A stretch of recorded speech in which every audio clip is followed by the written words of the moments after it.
Ésaïe chapitre 58, la Bible nous parle du vrai jeûne. C'est d'ailleurs le thème de ce passage d'Ésaïe chapitre 58. Et je vais lire quelques passages. Il est question pour nous ici de nous préparer davantage à entrer dans le jeûne et dans la prière pendant 21 jours qui commencent donc dès demain dans le CBS Church. Nous sommes, n'est-ce pas, rassemblés, tout le monde, c'est toute l'église qui est impliquée.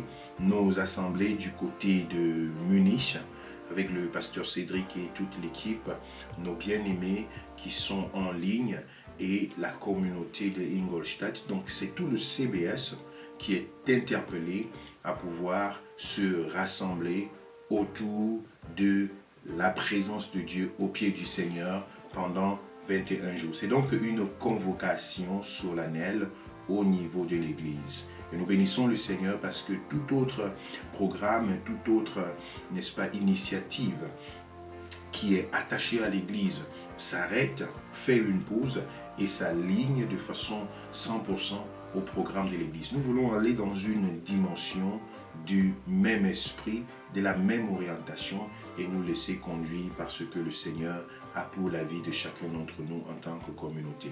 Nous croyons que c'est une phase d'harmonisation, c'est une phase de connexion en esprit, c'est une phase de pouvoir faire bénéficier à tout le monde la grâce que Dieu dépose au milieu de nous en tant qu'Église du Seigneur. C'est donc un moment de retrouvailles au pied du Seigneur.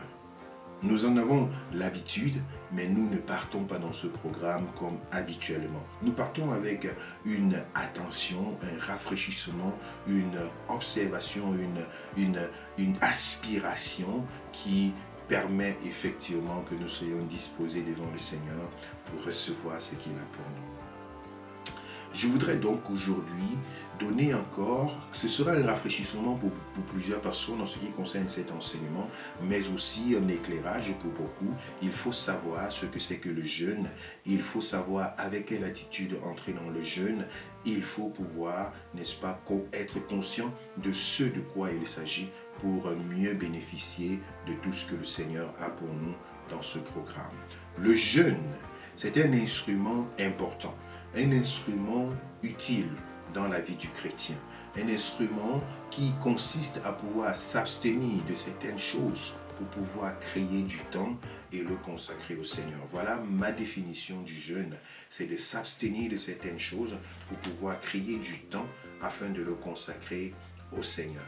Ça c'est très important, c'est pourquoi le jeûne n'est pas simplement une abstinence de la nourriture, mais ça peut aussi être de la boisson, ça peut être également d'autres choses qui ont l'habitude de prendre le dessus sur ta vie, de prendre le dessus sur ta tête. Si tu te rends compte par exemple que tu es un accro des jeux de télévision, tu es un accro du football, tu es un accro en fait même pas seulement accro, mais qu'il y a quelque chose qui prend beaucoup de temps dans ta vie, ce sera l'occasion de pouvoir, pendant ces 21 jours, sacrifier ces choses-là, les mettre de côté et exploiter le temps que tu aurais créé de cette façon-là pour le consacrer au Seigneur.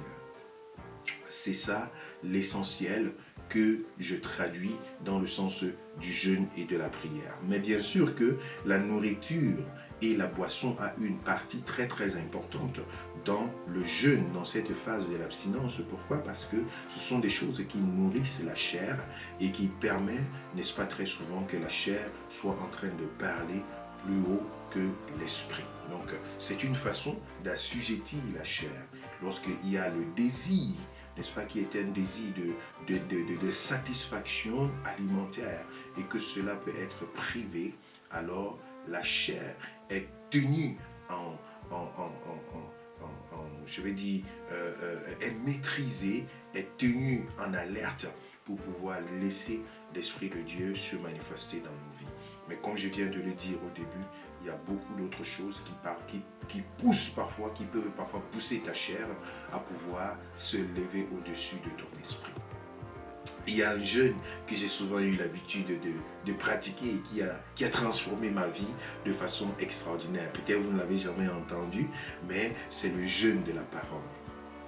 Là où tu peux décider d'être silencieux pendant toute une journée. C'est quelque chose qui pourrait aider des personnes qui n'arrivent pas à se taire. Lorsque tu te rends compte que ta bouche devient un problème, lorsque tu te rends compte que tu parles sans t'arrêter, lorsque tu te rends compte que sur tous les sujets qui sont devant toi, tu as toujours quelque chose à dire et que ça ne fait pas toujours du bien aux gens autour de toi. Essaye un peu le jeûne du silence. Essaye un peu, parce que la Bible dit, c'est de la bouche qui parle trop, le péché sort. Donc lorsque tu sens que ta bouche va dans tous les niveaux, tu es au téléphone, tu ne fais que raconter des choses aux gens, tu dis à gauche, tu dis à droite, et puis après, il y a des difficultés qui en ressortent. Essaye un peu le jeûne du silence pendant cette période-ci. Décide-toi pendant 1 jour, 2 jours, 3 jours. Prends un temps là où tu ouvres ta bouche seulement pour dire ce qui est essentiel, pour dire bonjour, bonsoir, pour bénir quelqu'un à côté de toi et puis pour te taire. Rassure-toi lorsque tu veux faire ce jeûne-là, que les gens qui sont autour de toi puissent être conscients, que tu n'es pas en train de les bouder, mais que tu es juste en train de demander que tu veux rester silencieuse. Essaie de le communiquer d'une façon ou d'une autre, pour que ton silence ne puisse pas pousser les gens autour de toi à croire que tu es en train de bouder ou en train de murmurer dans ton cœur.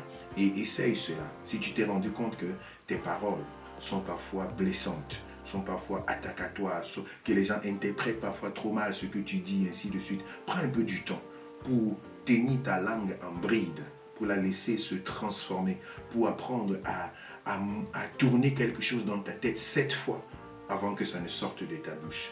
Je crois que ça va beaucoup changer ta pensée et tes perspectives. Moi, je l'ai fait plusieurs fois dans ma vie et j'ai réalisé que ça m'a beaucoup aidé, même dans mon ministère. Il y a des gens parfois qui peuvent m'appeler, qui peuvent m'envoyer un message, qui peuvent me dire quelque chose, que ça brûle, ça brûle, ça brûle, ça brûle. Et ils se disent, mais tiens, pourquoi on dit que ça brûle, mais il ne réagit pas? Pourquoi je suis en train de causer avec lui? Quelqu'un est devant moi, il parle, ça chauffe, et il faut réagir. Mais je suis calme et j'observe et j'écoute avant de savoir quoi dire. C'est important.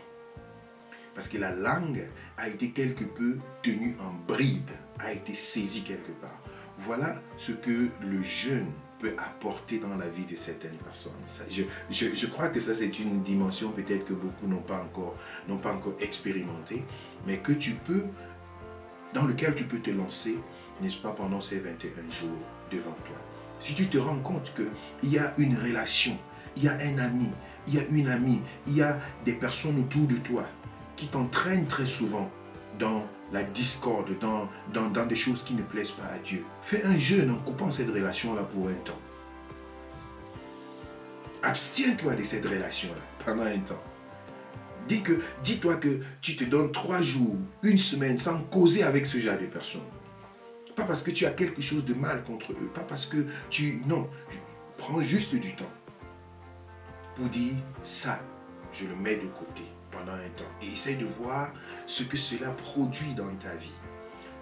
Ce que cela produit dans ta vie. Peut-être que il y a des choses dans ta vie que tu n'arrives pas encore à abandonner et que tu te dis, mais tiens, est-ce que j'ai même déjà réussi à mettre ça de côté, même juste pour une seule fois? La cigarette, l'alcool, la drogue, des choses immorales et tout. Bien sûr que ce sont des choses que nous pouvons dire que ça n'existe pas au milieu de nous. Nous sommes une église de prière et tout le reste, mais faites attention. Il y a des personnes qui peuvent parfois se retrouver sous une pression de leur chair, si bien qu'ils ne tiennent pas debout. Alors lorsque tu sens qu'il y a des choses, donne-toi le temps et te dis, ça, c'est mon jeûne. Pendant ces 21 jours, je veux vaincre la puissance de la pornographie. Je veux vaincre la puissance de la masturbation. Je veux vaincre la puissance de l'adultère, de la fornication. Je veux vaincre ces choses qui viennent souiller mon âme. Je veux me donner le défi pendant ces 21 jours. Et essaye de te donner rendez-vous après les 21 jours et de voir si ton corps a encore même ce genre de pensée-là. Tu te rendras compte que ce sera un échappatoire, ce sera une couverture. Prends ce temps pour te dire, qu'est-ce qui vole ton temps? Qu'est-ce qui vole ta vie spirituelle? Qu'est-ce qui vole ta relation avec Dieu? Qu'est-ce qui vient toujours te faire descendre? Qu'est-ce qui vient changer tes humeurs de temps en temps? Tantôt tu es chaud, tantôt tu es froide, tantôt... Qu'est-ce qui te pousse à être froide?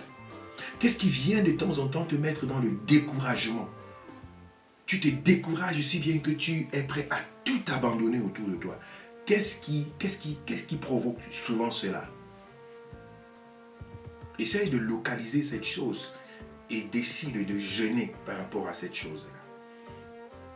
Si c'est quelqu'un qui vient souvent te mettre des informations, si c'est une série télévisée que tu as l'habitude de voir et que chaque fois que tu vois ça, ça te met dans des états, coupe ça, mets ça de côté. Si c'est une conversation, si c'est une atmosphère, coupe, même si cela te plaît n'importe comment.